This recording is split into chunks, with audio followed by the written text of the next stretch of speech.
electron transport chain both need oxygen, and I showed you exactly where they need oxygen and why. So here's a mock-up of glycolysis right here.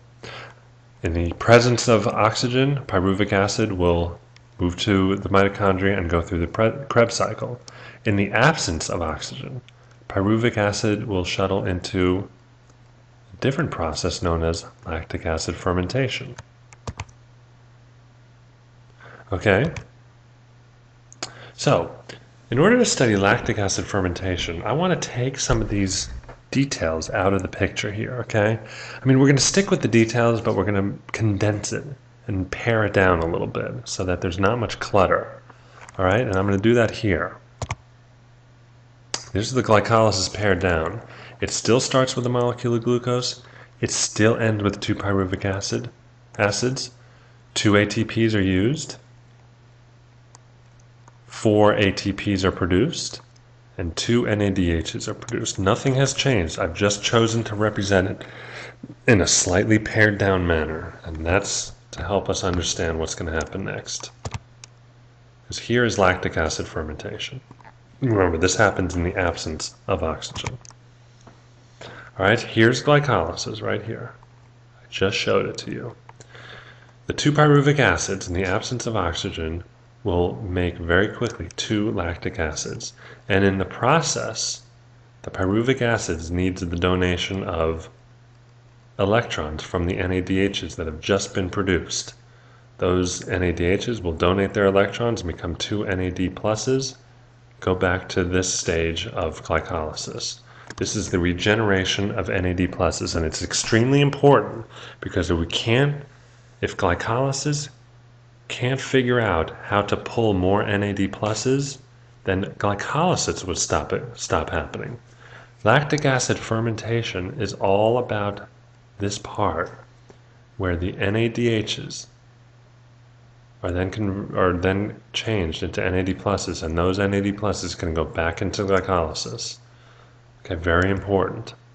All right, now there's another great thing about lactic acid fermentation. The amount of ATPs that are produced in glycolysis is 4. The amount that's used is 2. And so for every molecule of glucose in a non-oxygen condition, in a minus oxygen condition, every molecule will make 4 ATPs after using 2. So that's not very efficient. I already told you how many ATPs are made from 1 molecule of glucose when all of cellular respiration occurs. That's 38. And 36 are gained. But here, it's 4 are made, 2 are gained. That's not a lot. So our muscles, our system, cannot stay alive. It cannot function on this output of ATP. All right? And here comes the other beneficial thing about lactic acid fermentation. If we're doing something strenuous, and we are doing it in a non-oxygen condition, or we're still breathing, but we're not able to get enough oxygen to support the activity, lactic acid builds up and it burns. It creates this burn, and that is a signal to tell your brain to stop doing what it's doing because it's dangerous.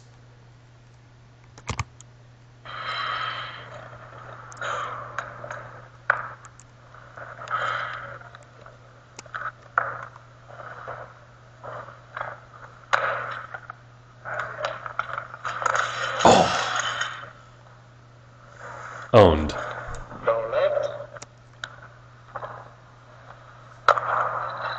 Owned.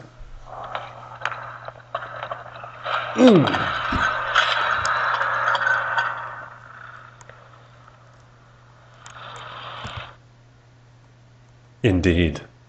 Indeed. So there are 2 reasons for lactic acid fermentation. The first is the regeneration of NAD pluses. So glycolysis can occur over and over again. If this regeneration did not occur, glycolysis would get stalled and we wouldn't even be able to make the little amount of ATP that glycolysis is making.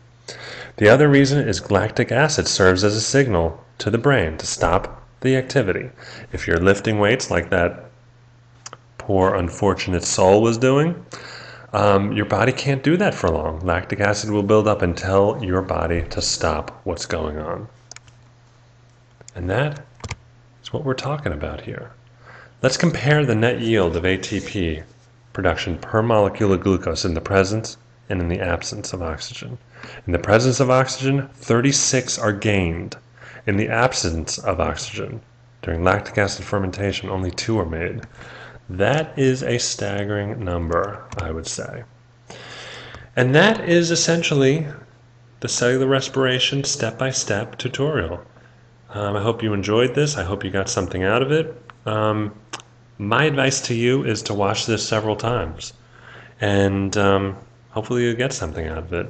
I'd love your feedback on this, so let me know what you think, okay?